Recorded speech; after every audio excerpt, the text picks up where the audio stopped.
y'all could hear me say YPT. YPT. Wonderful. Thank you all for being here. Thank you so much. My name is Farah Lawal Harris. My pronouns are she, her. I'm the artistic director of Young Playwright Theater and also the director of tonight's performance of Riot, the Beat of Freddie Gray by the awesome Tyree Hope Davis. Yeah.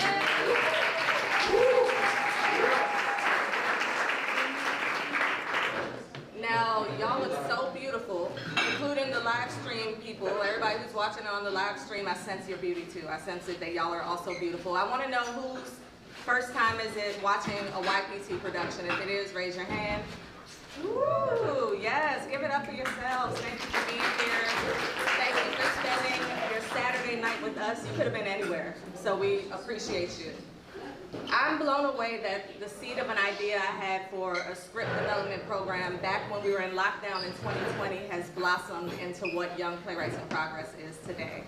Since we started in 2020, we have served 5 young playwrights who are emerging at the start of their careers. And in this program, we provide mentorship. They get one-on-one mentorship with me. They get dramaturgy. They get workshop readings with private feedback sessions. They get to work with the performers. And it has been a beautiful process that has led to career advancement for young people. Is putting our young people directly into the creative economy. Is getting rid of the gatekeeping that sometimes happens for playwrights when they don't know how to get their work produced. What happens when you have a script, but no one produces it and no one's gonna give you feedback on it unless you pay them $500. Young Playwrights in Progress, that's why we do this. So I'm just so grateful to be working on this. I'm grateful for my colleagues who put a lot of energy into this evening. Shout out to Keta Newborn, my production manager, and also professor of stage management at Howard University. Hey, you know. I was waiting for it. Shout out to our executive director, Bridget Winter, who is serving as our photographer tonight. Thank you, Bridget. Shout out to our board members. We have Ty and Michelle in the corner holding it down. Any other board members here? Probably on the live stream. Thank y'all. Thank you, Cody, our communications manager, for holding it down for the live stream. The ticketing, just all the promotions that y'all see came from Cody. And shout out to Rodney and Azsia at the check-in table. And special thanks to Azsia for designing the audience participation activity, which y'all will hear more about after the show. So, let's see what else I got to say. Young Playwrights Theater inspires young people to realize the power of their own voices. And we do that through arts education, through opportunities in the classroom, outside of the classroom, and also performance. You see that YPT staff are wearing shirts that say "Silence is Violence," because that is a 10-year-long performance series that we've been producing about social justice topics. Our next performance, our next presentation, mark y'all's calendars, will be February 20th here at Busboys for our Silence is Violence podcast listening party. So, yeah. And we do this because we believe that young people are inherently brilliant. We want to share that brilliance with the world.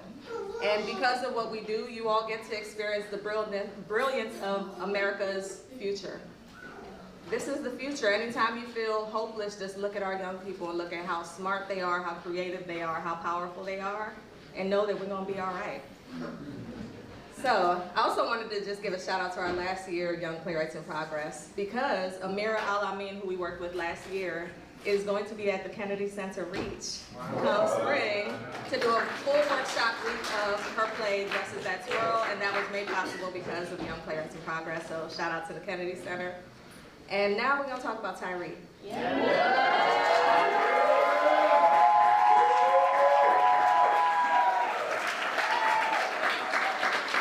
Tyree is a phenomenal student who we were introduced to when he took Keta Newborn, Professor Newborn as he calls her, her stage management course at Howard University.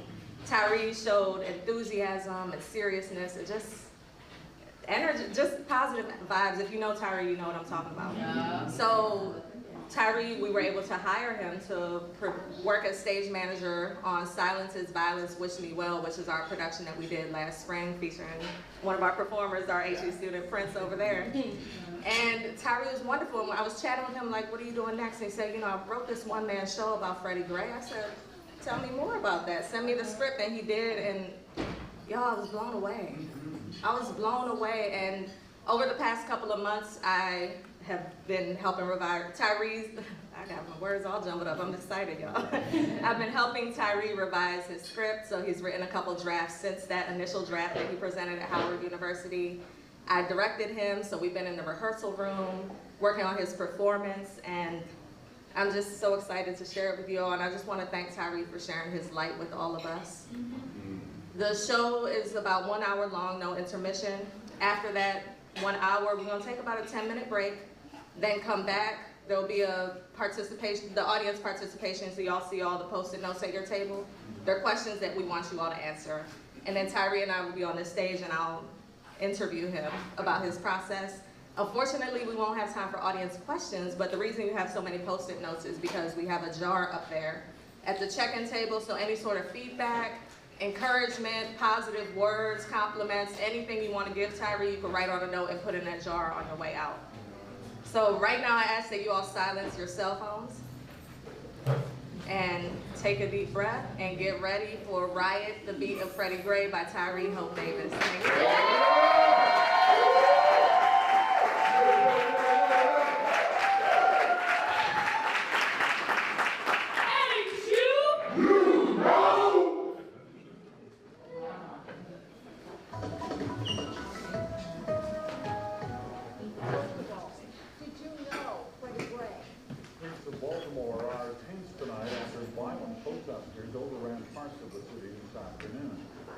Police looting stores and setting vehicles on fire. The officers are dealing with some cars that have been lit on fire in the intersection. Bottles are being thrown at them. The police, they say they will restore order in Baltimore tonight, which most of the officers are out into various parts of the city responding to the various vandals and acts of looting that are taking place. Look, a state of emergency in place after the riots here last night. The authorities have been slow in releasing information. His death touched off weeks of unrest and riots in Baltimore and a federal investigation into police brutality. There's a liquor store that was just lit on fire across the corner from us. Jay, if you pan over to the left, show them the liquor store that's on fire. That just happened, and the officers are firing off their suppressive pepper bullets.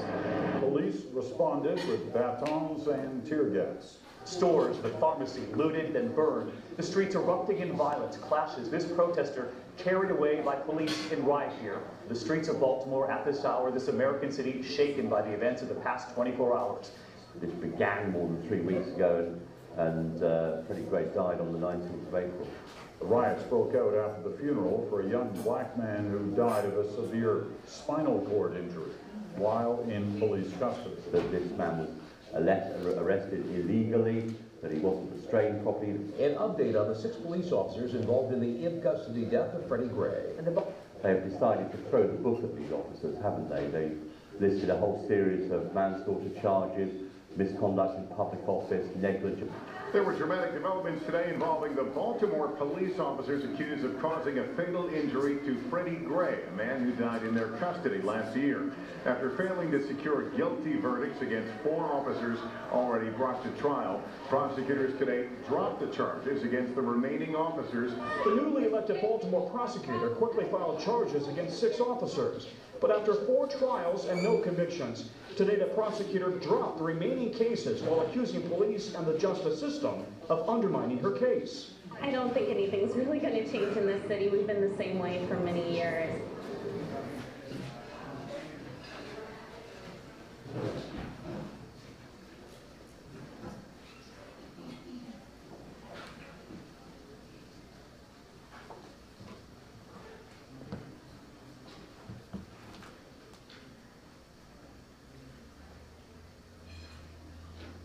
I saw it all. From across the street. Just right over there. We was playing ding dong ditch, me and my friends.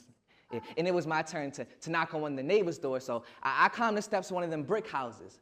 You know the ones that are stuck together and go down the whole block, and a bunch of them are boarded up with cardboard. Yeah, I stood in front of one of those houses, and as soon as I lifted my fist to bang on the door, I heard a white man yell, "Freeze!" All my friends, they They ran, but I didn't move. I stood there, frozen. Even though I wanted to run, I couldn't. I couldn't move. All I could do was look behind me, and I saw he wasn't talking to me, and my body relaxed. He was talking to Freddie Gray. I see him around here all the time, always just leaning against the pole like it was a part of him.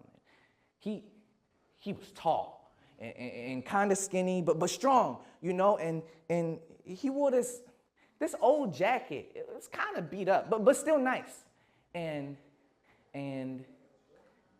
he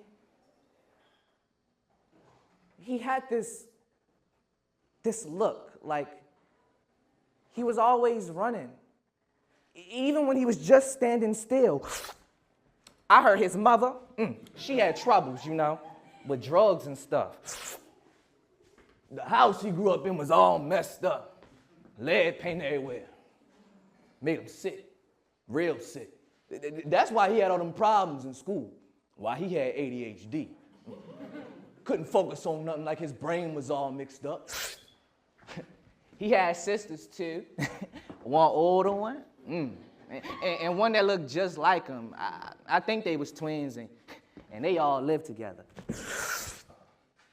But Freddie, he was different. I mean, yeah, he was cool, real cool. The kind of guy that never really bothered nobody. And he'd be out there with us kids sometimes playing football or just messing around. And he was always smiling and cracking jokes and making people laugh. And he was real hard-headed too. The kind that always talked back to adults. And sometimes he'd even get caught smoking weed or skipping school, but he'd always get away with it. No one really bothered trying to change his ways since he was so stubborn, so we just learned to live with it. Plus, he was harmless. Well, until he turned 18. That's when he started to get arrested. Mostly for drugs, but for other stuff too, like breaking and fighting. Most of the other guys around here did the same thing, but I guess Freddie was unlucky. And he racked up like 18 charges before this time around, so it wasn't no surprise when they came and grabbed him. The people around here kind of expected it. But this time,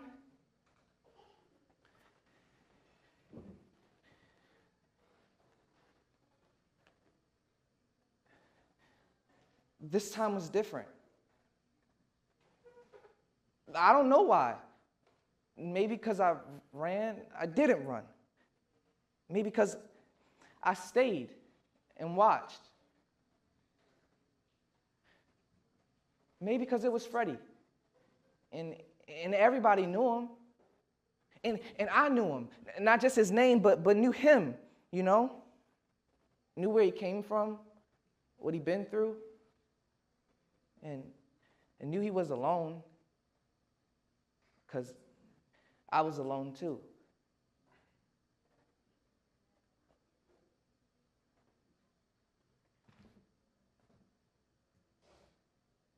Why Freddie?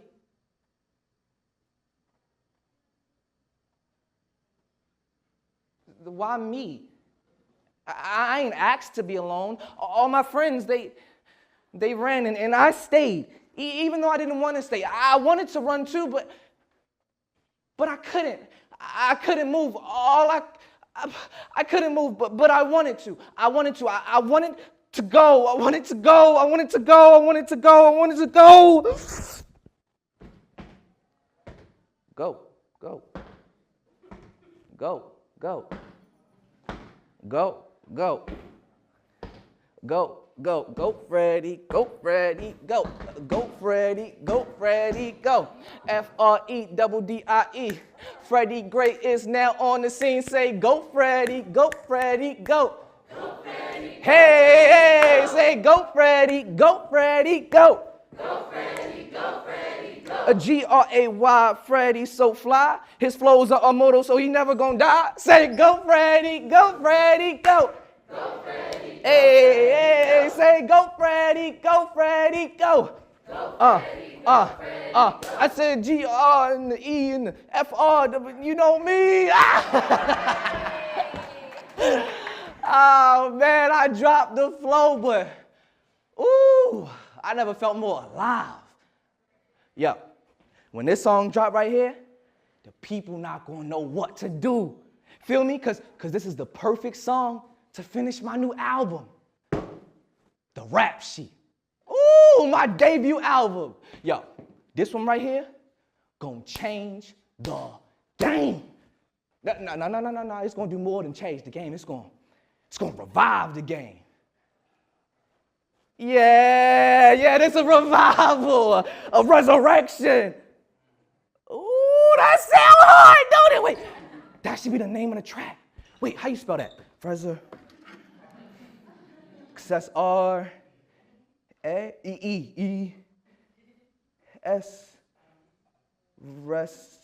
Is that an I? Or, you know what? Forget it, we'll find a different name for it. But see, listen, this one it's gonna revive the people from the dead. It's gonna be like the resurrection of Jesus. But mine gonna look a little different. See, cause mine ain't gonna be peaceful. I ain't gathering everybody around to fry fish or break bread. Or forgive their trespasses and those that trespassed against us. Or turn the other cheek. Nah, this gonna be a revolution. And not one of them MLK revolutions. Woo. All respect to him. I mean like a Malcolm X revolution or like a Fred Hampton, I am a revolutionary, revolutions, or one of them, one of them Jill Scott Heron revolutions, but this one gonna be televised. Oh yes, one of them Kirk Franklin revolutions, the kind to get the people on their feet singing and shouting. Y'all know what I'm talking about? The book of Revelations, chapter 7, verses 16 and 17. They shall hunger no more, neither shall they thirst anymore. And God shall wipe away every tear from the eye. Get ready for a revolution. Sing it with me, sing it with me. Whoa, hey. Do you want a revolution? I said that Freddie want a revolution. Yeah, y'all know what I'm talking about. Revolution. Ooh, but I can't spell revolution either. So that can't be the name of the track. All right, so what's something that's kind of like a revival, sort of like a revolution, closer to a resurrection, but ain't? And I can spell it.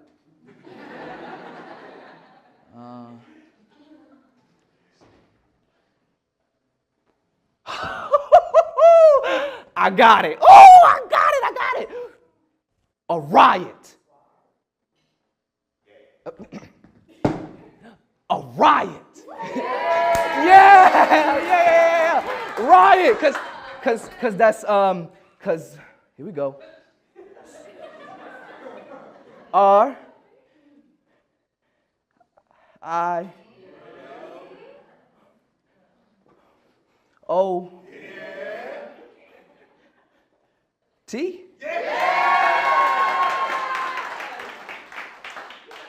R I O T. R R-I-O-T, R-I-O-T, R to the I to the O to the T. Why does the name this track supposed to be? See? Yeah. All right, so we got the name of the track, so all we got to do is record it. So let's get to it. All right, DJ. Let me hear, I want some kick drums. I want something like, that's what I want. Can I hear that? Bring it in. Let me hear it. Yeah, I like that. I want that to stay over here on this ear, right here. Yeah. Oh, this is gonna be, all right. Now bring in some hi-hats. Let me get like, y'all, like, you know, like, no music. Here we go.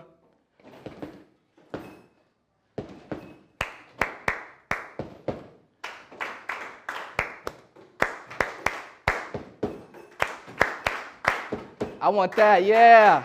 And then the middle, I want, bring in some vocals. I want to hear some beautiful voices. Come on, let me hear like a, go Freddie, go Freddie, go. Go Freddie. Yeah, go Freddie, go Freddie, go. F-R-E-D-D-I-E. Freddie Gray is now on the scene. Say, go Freddie, go Freddie, go. Go Freddie. Yeah, turn me up. Say, go Freddie, go Freddie, go. F-R-E-D-D-I-E. Respect the name or it's Gray O.C. Born in the B-M-O-R-E. Baltimore is my residency. Every girl wants to flick with me. Come lay with me for your fantasy. The niggas gonna hate cause they jealous of me. But my prophecy deems me legendary. Say go Freddie, go Freddie, go. Ooh, that's it. Say go Freddie, go Freddie, go. Ooh, yeah. G-R. No, keep the beat going. I'm gonna jump back into it. Say F-R. Hold on. Cut it. Something ain't right. Wait, bring the hi-hats, just the hi-hats. No, cut the hi-hats. No, the kick drums, let me, I want that, yeah. No, cut it. This ain't right. This ain't right. It's something up with the beat. It's like, I thought it was right, but it ain't. It's like, it's catchy to your ear and everything, don't get me wrong, but if you listen, and I mean really listen, you'll hear that it's like unsettling, like it's missing something.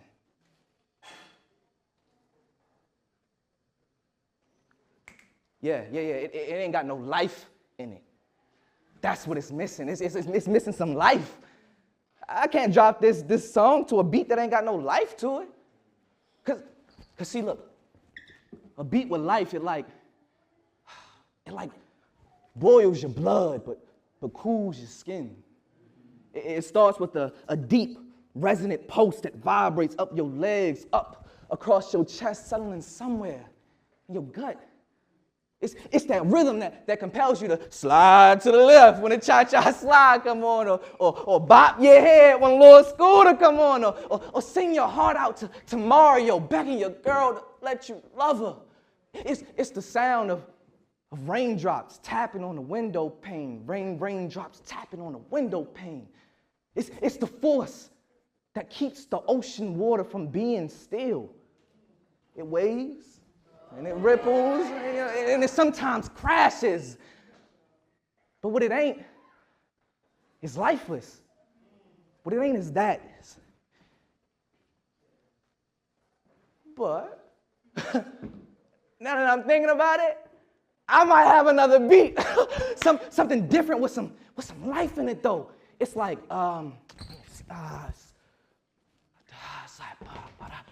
boom, boom, dum, dum, dum.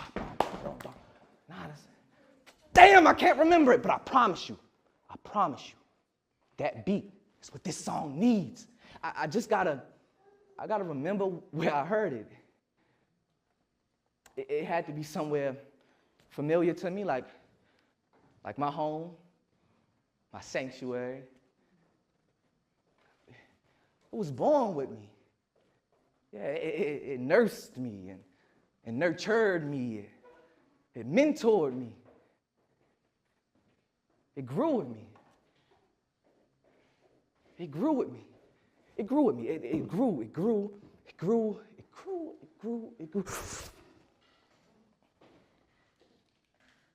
I grew up not too far from where Freddie lives. I've been living here all my life.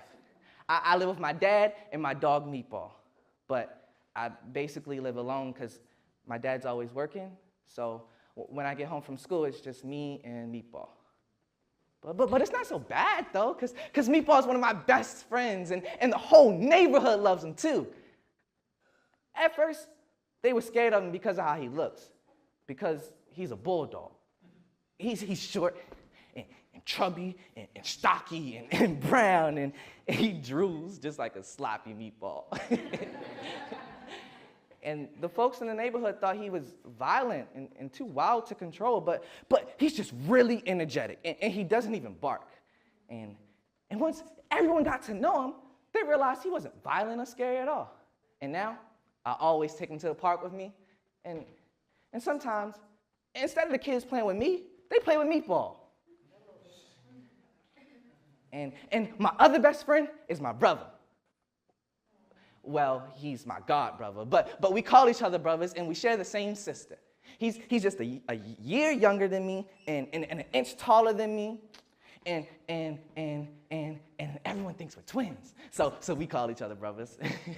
but we really are like twins, though. Everyone always says, I'm book smart and he's street smart. Two halves of a puzzle. And he comes over all the time because my dad doesn't want me to be too lonely in the house all by myself. So we do everything together. And last summer, we built a ramp in my back alley to ride our bikes over, and I ended up going first and busting my chin open. but we still use it, and I still have the scar. And we watch WWE together every Friday night, and we convinced my dad to put us into wrestling. But we had to wear these weird, tight one pieces and big, bulky earpieces that never really fit right. And we found out we couldn't do the moves we saw on TV. So we quit. And we play football together, too. I'm the running back, and he's the quarterback. That's how we operate. He draws up the plans, and I execute them. But when I get too scared, he keeps the ball to himself, and he scores. He's way braver than I am. It sometimes gets him into trouble. He reminds me of Freddie in that way. His bravery turns into fearlessness, which makes him do things that cause people to look at him differently. To him, he's only trying to protect the things he cares about. But he doesn't really have a dad to look up to or learn from like me. So he always says, I gotta create my own way of living so I can provide for my sister and my mother. I don't be seeing him too often since what happened to Freddie. The only times I do see him is at football practice and at football games, like our last football game. I remember it was my last football game. Yeah, so listen. This was back when I was playing for the Redskins. Or was it the Browns? It was the Brownskins. Yeah, it was the Brownskins, and it was our rivals, and we was playing in the championship game. We were going against the Commanders. Or was it the Eagles? Nah, it was the Patriots. I don't remember, but I do remember the light reflecting off their red, white, and blue jerseys. So yeah, it was a crazy neck-and-neck game, and the tension was tight, full of the anticipation of the final moments. It came down to the fourth quarter, with like 2 minutes left. My team was down 6 points. So we only needed one touchdown to win the game. And where was I? Sitting sideline, waiting for coach to put me in. This was the biggest game of my life, and I wasn't on the field. My family, my friends, and my fans had all seen me dominating these tight positions before. So what do? They get the whole stadium to start chanting, "Free Freddie, free Freddie, free Freddie, free Freddie." Oh, that might be the beat. Hold on. Y'all gotta drop that. It's like the yeah. Oh, this is it, bro. Okay. Yeah. Here we go. Say FREDDIE. And respect the name. Yo, cut it. This ain't the beat. Yeah, this beat is too simple, you know. It ain't got that feel I remember, but I promise you, I'm getting closer. And when I got it, it's gonna be legendary. So yeah, the whole crowd is chanting my name. You gotta see Coach, he was sitting over there acting like he didn't hear it.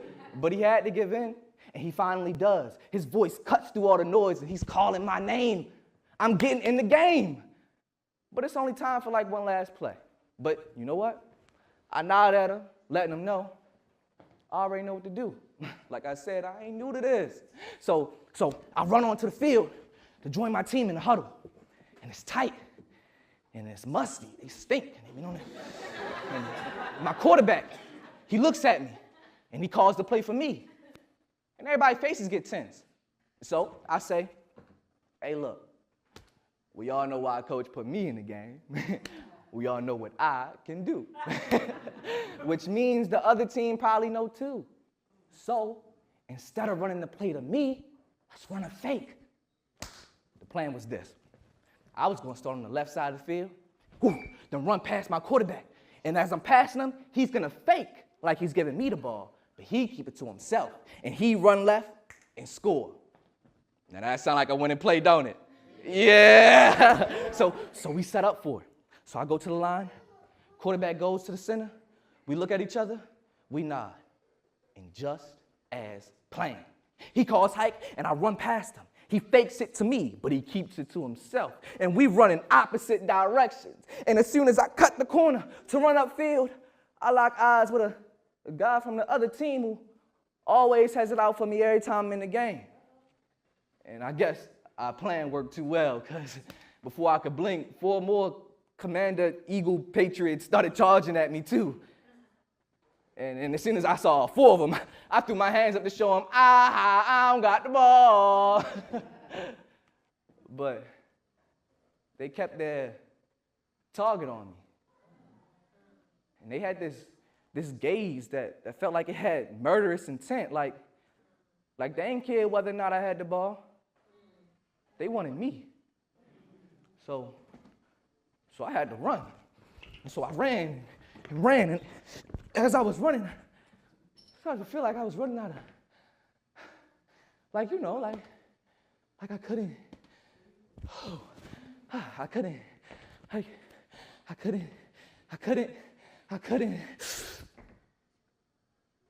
I couldn't see who Freddie was standing there next to on the corner. I think it was his friend, I don't know. But they wasn't doing nothing, they was just talking, like folks do. Until Freddie saw him, that cop on the bike. He looked like just a regular guy riding around. He didn't even have a uniform on, but something happened when their eyes met. Like Freddie knew he was coming for him. So he ran. And that cop, Lieutenant Rice, he wasn't gonna let Freddie get away, and he started chasing right after him and calling for backup. And then that's when 2 more cops on bikes showed up, Miller and Nero. And they all went after Freddie, and it didn't take long. Maybe a minute or so before Freddie stopped and started breathing heavy. And that's when the officer Miller, he caught him, and he pulled out his taser, and he told Freddie, I'm gonna tase you if you don't stop. But Freddie had already stopped and folded over out of breath. So he gave in, and they sat Freddie down on the corner, and Freddie let him frisk him. And that's when they found the knife, a switchblade, they called it. And Freddie, he leaned over to it, and that's when everything got worse. And Miller, he pushed him down on his stomach and put him in this hold, leg lace, it called it. It looked like a wrestling move, like a move a wrestler does in WWE, their finishing move, and it makes your bones tighten up when they use it. And it made Freddie scream out like he was in so much pain. And he couldn't stop his legs from shaking. And that's when the wagon pulled up, the big police van. And Freddie couldn't stand up anymore. So the officers, they had to drag him to the van with his feet scraping the ground. And he kept yelling about his wrists and about how he needed his inhaler, but the cops wouldn't listen. And the crowd, they got really angry, and they started to gather around the van and shouting at the cops. And that's when one of the cops, he looked right at the people, at us, at me, and he started saying, jail, jail, jail, jail, jail, jail, jail, jail. Like he was proud of it. Like he was going to do the same thing to us. And like I was next. And I started to think about being Freddie in that moment, and my chest got real tight. And I felt like I couldn't, and I couldn't see Freddie in the van anymore, and I was scared, and I felt like I couldn't,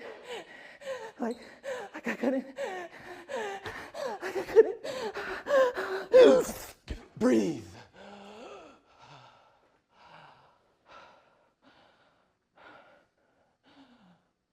Breathe.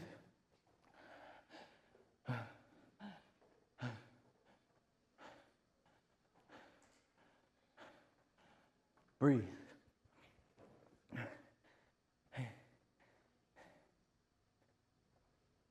What was I talking about?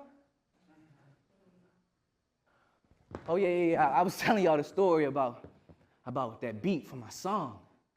So, yeah, I was running from the dudes in red, white, and blue, and as I was running, the crowd, they saw me, and they started chanting for me because they thought I was going to score the touchdown. But I was running out of breath, and the full command, the Eagle Patriots, was on my heels, and so the crowd, they started chanting for me, and they was like, run, Freddie, run, Freddie, run, Freddie, run, Freddie, run, Freddie, run, Freddie, run, Freddie, run, Freddie, run. This is it. This is the beat. I know it is. Hold on. Keep that. Drop that beat. Yeah, here we go.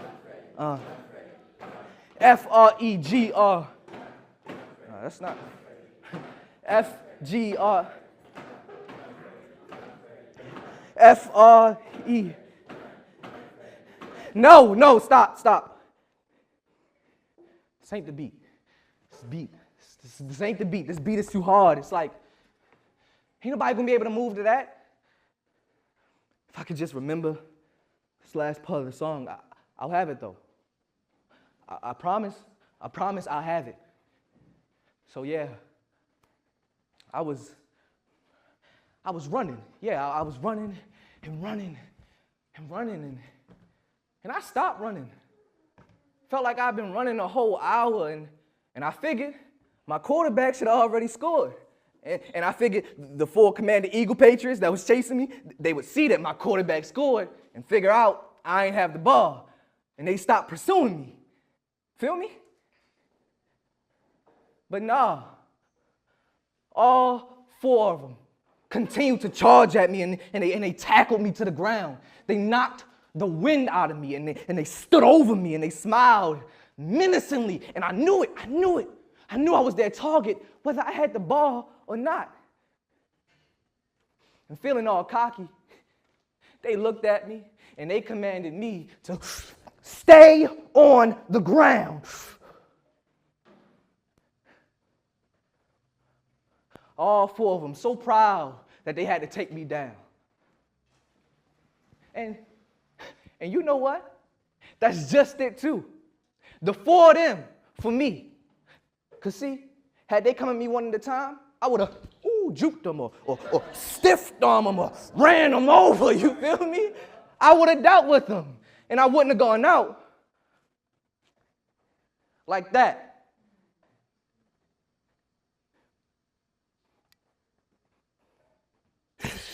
Stay on the ground.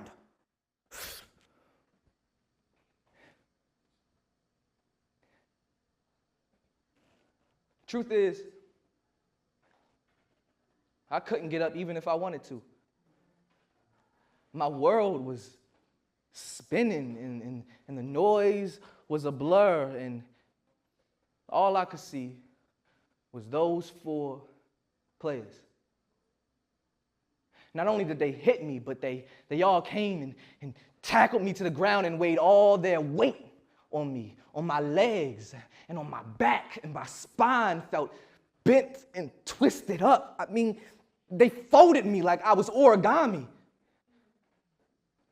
So I laid there like a crumbled paper swan.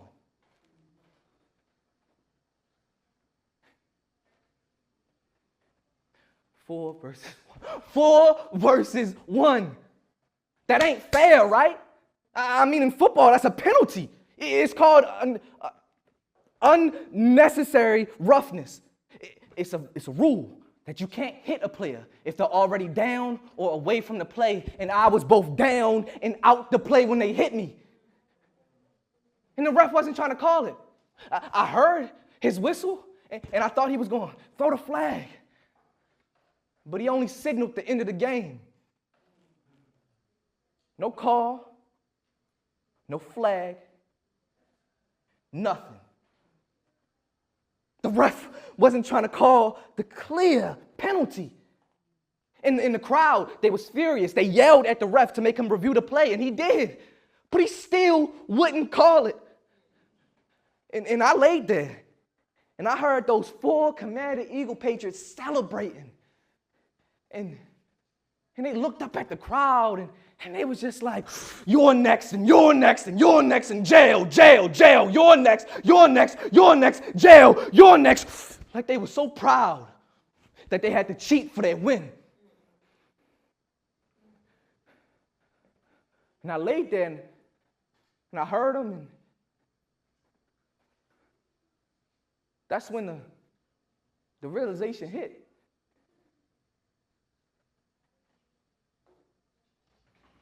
I lost the game.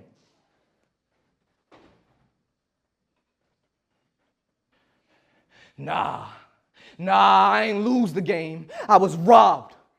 My one chance at victory stolen by a cheap shot that went unpunished and everybody saw. And the crowd saw. And they was pissed, and they stormed the field, and they started yelling and screaming, and the officials tried to break it up, but it was too late for all that. All hell broke loose. Bottles were thrown, equipment was looted. The football field turned into a battlefield between us and them. And before I could see the outcome of that battle, all of a sudden, all the noise went away.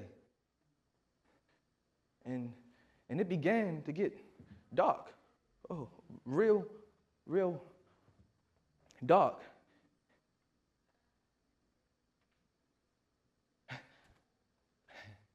I guess that's when I blacked out.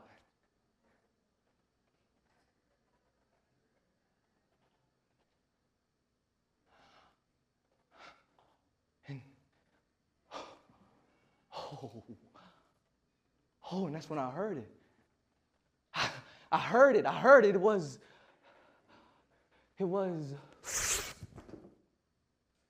It was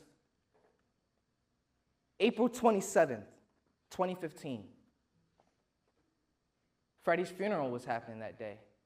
And it felt like the whole world was holding its breath, waiting for something. And I was just getting out of school, middle school, not too far from Mondawmin Mall. I didn't know what was going on. Not really. I just knew something bad was going on. And high school kids from Frederick Douglass, they was getting out the same time as me, and they was mad, real mad about what happened to Freddie, about how he was treated. And so when they saw the cops lined up across from their school, they started shouting at the cops and yelling and letting out all their frustration out. And the cops, and instead of listening, they decided to fight back. And they stopped the kids from getting anywhere near the mall. And they denied them access to the bus station that was connected to the mall too. So they blocked them from getting home. And that's when the kids started throwing stuff, bottles and bricks. That's what started the riot. I got out of school a little bit after it started. Didn't know what I was walking into. I just remember getting on the one bus, and the bus was packed. Like everybody wanted to get to Mondawmin. And as we were getting closer and closer to the stop, my dad called me, and he sounded real worried. And he said, "Stay at the school. I'm stuck at work, but I'll get you a ride home." But it was too late for that. I was already on the bus, getting closer and closer to Mondawmin. And then we got there. And the bus driver, he couldn't pull into the bus station because the police had blocked it off. So he had to stop at the end of the street, right where the riot was happening. And he pulled up and he told us to get off, just like that. And he pushed us right into the middle of it all. And I stepped out and I saw people everywhere. Adults, teenagers, even old folks just yelling at the cops. Some of them were throwing things, and some of them breaking things, and some of them stealing from stores, and some of them yelling, and it was so loud, but that wasn't what scared me.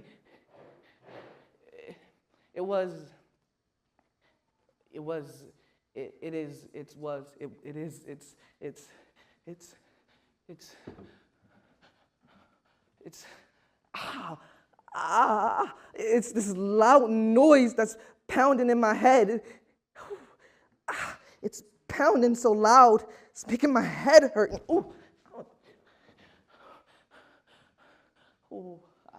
I'm alone. Ouch! I don't know what to do. I don't know where to go. I just want to go home. I want to go home. I want to go home, but the loud noise just keeps getting louder, and I'm covering my ears, and I can still hear it, and I'm closing my eyes, and I can still see it, and it's dark. It's real dark, and it sounds like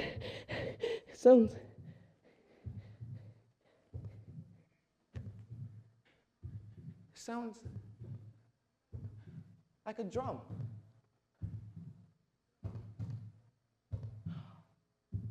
Oh, and that's when I heard it.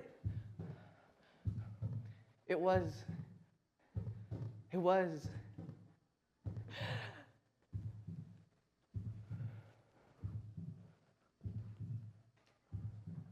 my heart beat. I heard it. I heard it loud and clear. It echoed through my body like a church bell. It sounded like breath, like tears, like love, like a raging waterfall, like a savage wildfire. it sounded like, it sounded like a revival, like a resurrection, like a revolution. That beat, so full of life. My heartbeat.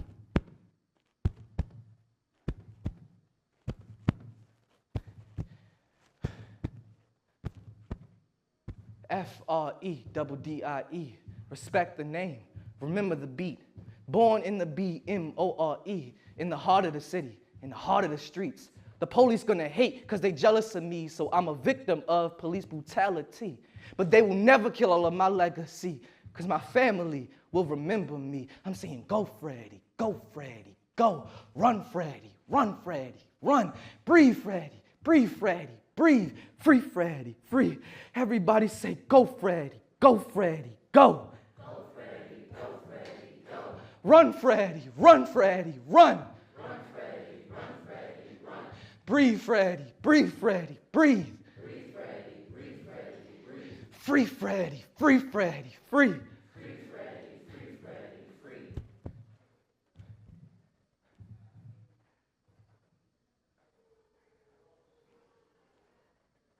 I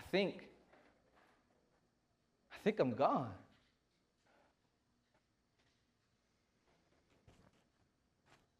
Am I dead? These feelings and this beat inside of me don't feel dead. They in here. And they moving. And they growing. And they hurting. They ain't dead. They alive. I feel alive. Ooh, I never felt more alive.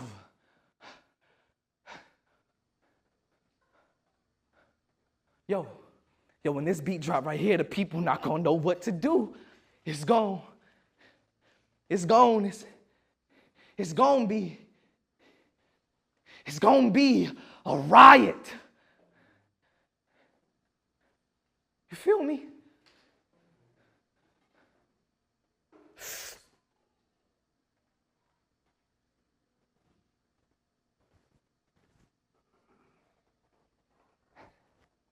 I feel you. Riot. You talking about how everybody gonna flood the streets, disturbing the peaceful, steady, convenient state of the world, and when another black beat drops again and again and again, we gonna flood the streets again and again and again, protesting and looting and fighting and breaking things and screaming and shouting and yelling and rioting in your name. The world's gonna know your name. The world is gonna know the name of Freddie Gray.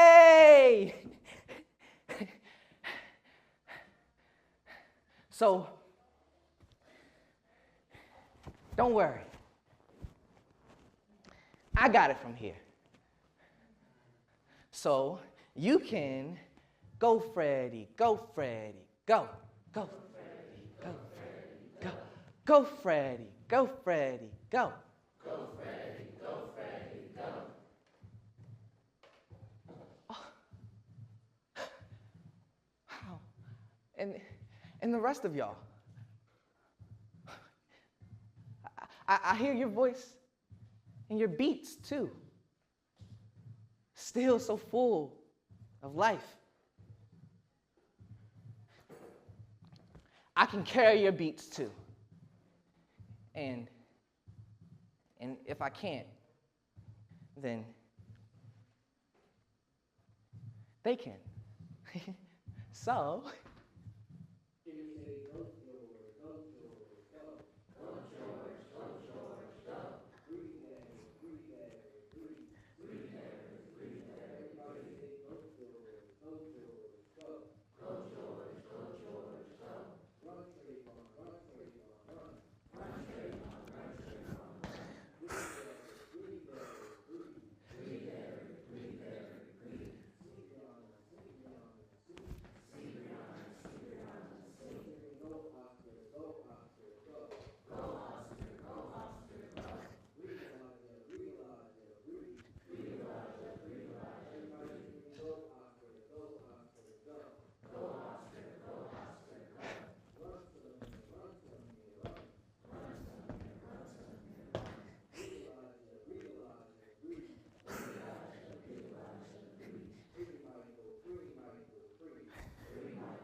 Riot. Noun. A violent disturbance of peace by a crowd. Or a large and varied display of something. F-R-E, double D-I-E. Remember his name. Never drop his heartbeat. Feel me?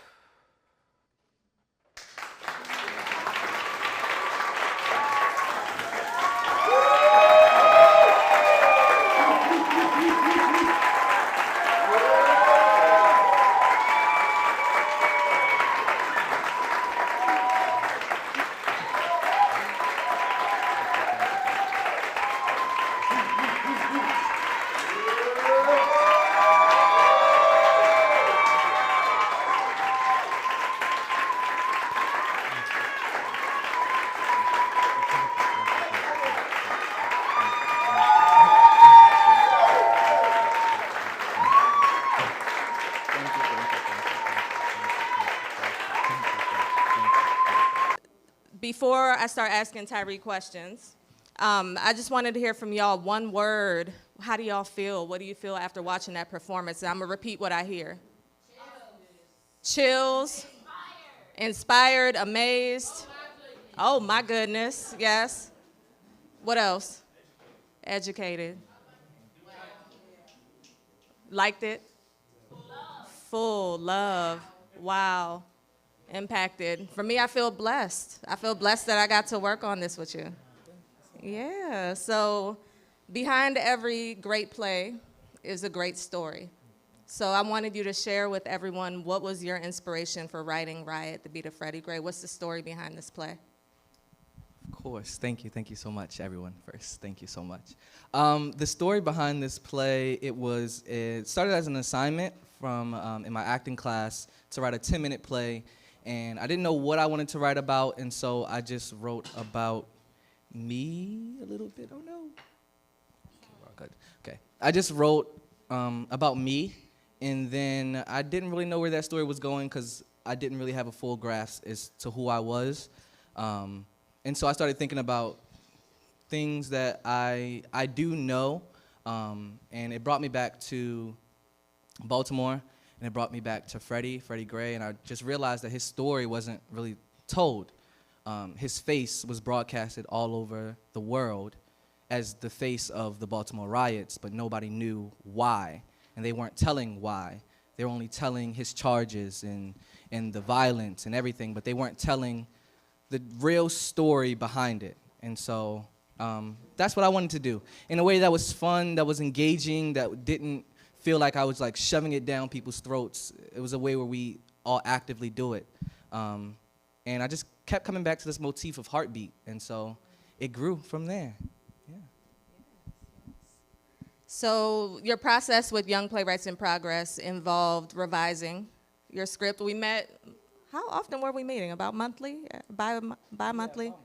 Yeah, about twice a month. I would give Tyree very specific feedback. We'd have conversations, we'd sit and chat, and I'd just ask you questions to consider for your play. And then after the script was finalized, we rehearsed. So we were in rehearsal in the room together, and I wanted to have you share what was the most challenging part of that process of revision and rehearsal and now performance, and what was the most rewarding part? Of course, all of it was rewarding. But I think the most challenging part of it was, there's two main characters, there's Freddie and then there's Ty. And Ty derives mainly from my story and my experience with the Baltimore riots. And so when I was performing him, I felt like I already knew who this character was. I felt like I didn't have to really get into it. But I got fresh new eyes, and I decided to look at this as like a new person and get to know Ty as this middle school kid outside of Tyree. And I think that was like, ooh, it was hard because I was learning things about myself about my identity, and I found who I was throughout this and learning about him and his experiences. So that was like really, really challenging for me to like just break through while being in my senior year, and all the responsibilities that come with that. But I think the most rewarding part is the now of it. And I shared this when we first got into table read and we finished. Never in my life have I been more seen than where I am today. And I don't know, I went home and I was speechless. I was just in silence because I was just trying to soak in this moment of knowing who I was and people seeing me for who I was and people wanting to see more of me. And it shattered all of the imposter syndrome and everything that I had in my mind that I used as a mask. And so I'm very blessed, very, very blessed for that. And the now, just having, you stayed. I'm just in awe, and I'm really, really grateful. I'm really, really blessed. Thank you, Tyree. Now, this wasn't a question that I prepped you with, but you have a lot of your HU classmates, a lot of your fellow Bison here. And, you know, after having done this experience with YPT and an experiment, you know, every performance is an experiment, right? What would you impart on them? What knowledge have you learned as a writer, as a performer, as a all-around artist that you would want to share with your classmates? Yes, to my classmates. HU. And you know it's tough out here. But I would just say that this process took patience, and it took listening, and it took touching the wounds, really, really touching the wounds and feeling the humanness of it and not just slapping a Band-Aid over it. And it's going to be hard, but it's going to be rewarding, and we know that. It's amazing performers in front of me. Y'all have to see them. You have to. You have to. Before their tickets are $3,000, you've got to see it. So yeah, it comes with time. It comes with continuing to wake up and thinking about the things that you're grateful for, the breath, the beat, the community. It all helps. It builds. Yeah. That's beautiful. Now, what do you want our audience members to take away from this? The truth of what happened to Freddie Gray. I want you to really think about the community around you. The stories are the same, but the names are different. And we saw that on the screen, and sadly, we're still living it today. And the only way that we move past this is if we remember the beats of the martyrs who didn't choose to be martyrs for us to be here, for us to continue to move. So we must continue their heartbeat. We must vote, not just for president, for your mayors, your senators. Know who your House of Representatives are. Know the policies. Listen to the world and what's going on. Listen to the reforms to police, and just listen and be engaged and continue the heartbeat. We can't let them drown it out. I think the most heartbreaking thing that I found throughout this is Freddie hears his heartbeat at the end of his story. Please do not let that be you. Please hear your heartbeat and what you have to offer in the community around you while you're still here and breathing and free. Go. Yeah.